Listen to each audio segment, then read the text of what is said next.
I've studiously ignored the lady on my right, you'll have noticed. I didn't introduce her at the beginning. Unfortunately, Sanjay sort of let the cat out of the bag a bit. But none of us would be here at all tonight, and none of this would be happening if it weren't for Alison Cox, who founded it, is the chief executive of it, runs it, bullies us all mercilessly, gets people to join, gets people like Phil to come on board, and generally makes it happen. So from now on, this is Alison's show, and she's going to talk to you, and then she's going to introduce what I will describe as her team. Alison Cox.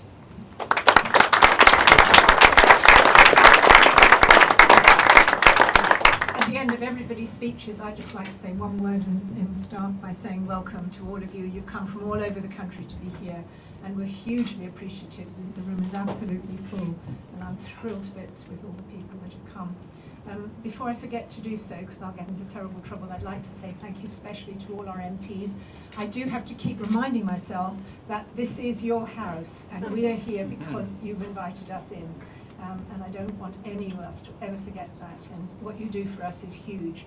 We can't get anywhere. Somebody said to me in the very beginning, you'll never get anywhere, no matter what you try and do, unless you make some noise in Parliament and somebody starts listening. And we do feel people really have started listening. And thank you to all our MPs. As I think it was Roger who said 125 have joined us. Actually, there's 659 of you. So what about the rest of you? Okay, don't forget. We'd like to have you all joining us. It affects all of you. This is indiscriminate what happens. My job now is two things. One, this is our 7th year, and for some reason people say nice things about me. Probably many more nice things about me tonight than they do for the rest of the year, but this is how they behave tonight, so they have to say nice things about me tonight. What I really would like to say is I would be absolutely useless without my team, and we've got an awful lot of our team here. I don't know if many of them are in the room, but Kerry was on guard at the door doing all the things about letting people in and not letting people in at the right time. He manages crime, does an awful lot of important stuff in the office. I'd like to thank him. And I would like to thank my deputy, Steve, and a bit of nepotism here. He's my son, sorry about that. But he got his doctorate in epidemiology and public health. I can't add up to save my life no matter what I was threatened with, but Steve is really very good at it. And without his insight and his understanding of the importance of research, and Sanjay will verify this, the whole research program would not have moved forward the way it has.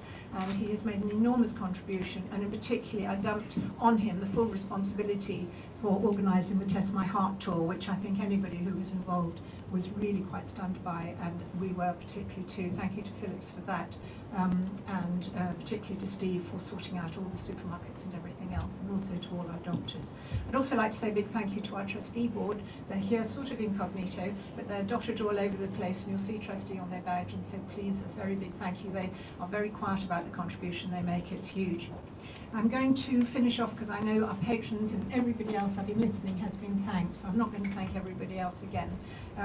But I would like to thank Roger for doing all the things and saying all the things he's done and remembering them all in the right order. That was really remarkable. I haven't got any notes and I'm going to forget everything. But my little spot tonight is particularly two things. I want to thank Sanjay, and I want to actually raise the flag. It's a big night for Sanjay. We're announcing he's been made a professor.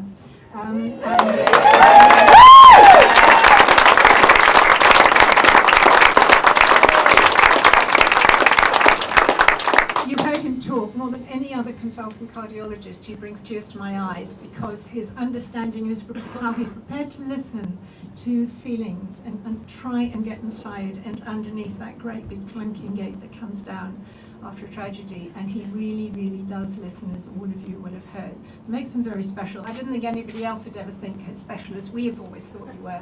And for somebody to think you were worth making a professor is just amazing.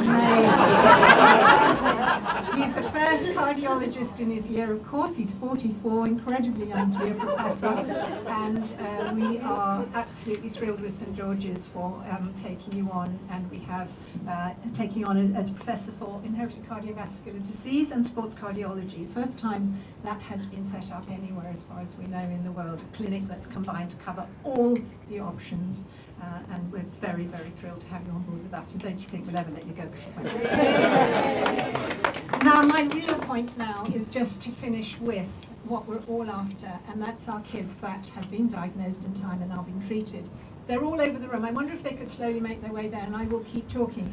This time I've been told restricted by Roger, and I've cut back. So you're only going to hear from 3 of them. Up till now, every year, we've got more and more of them. We started with 3 the first year in 2002, and last year I think I got 13 of them to speak. And he said that was enough. He said you can have 2, so I made it 3. And we're going to hear from 3. We're going to hear from 3 of them. That's you, Jade? I haven't met you yet. That's terrific.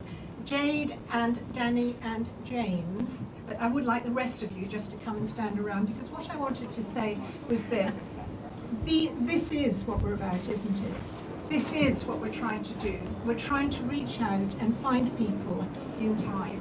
And talking to any of these kids, you know, when I started Crime 1995, I wouldn't like to tell you how many of them consultants said to me, Alison, better not to know. Leave it alone. You don't know what you're doing. You're going to open up a hornet's nest.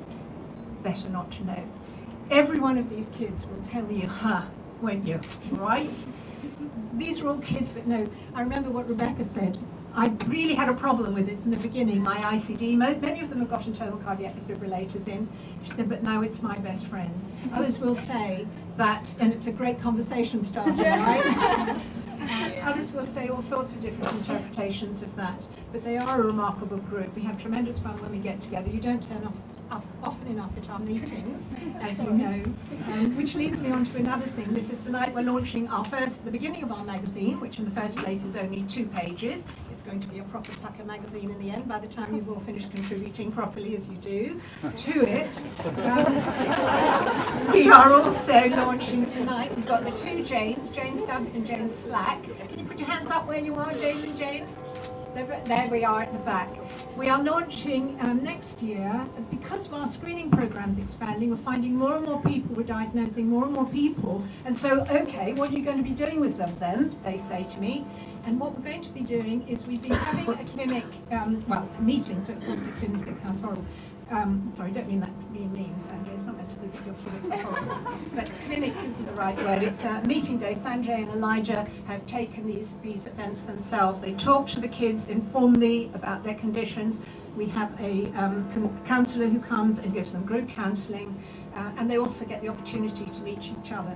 We've got a surgery supporters, we're calling it a surgery supporters network, and we are launching with the 2 Janes in the Midlands at the, you're associated with the Queen Elizabeth Hospital in Birmingham, and Jane Slack is a counsellor up at the Leeds General Infirmary, and they're going to be taking it forward, so we will have meetings in the north, we'll be having meetings in the Midlands, and we'll be having meetings in the south. And that will be the beginning of us eventually having these groups all over the country. So in 5 years' time, I'll be telling you we've got about 10 groups, and there's in every region of the country, to be dealing with the enormous number of kids that we're going to be finding instead of all the other terrible things that you know happen. So what I'm going to do now is I'm going to shut up, because it's time you all had another drink, I know.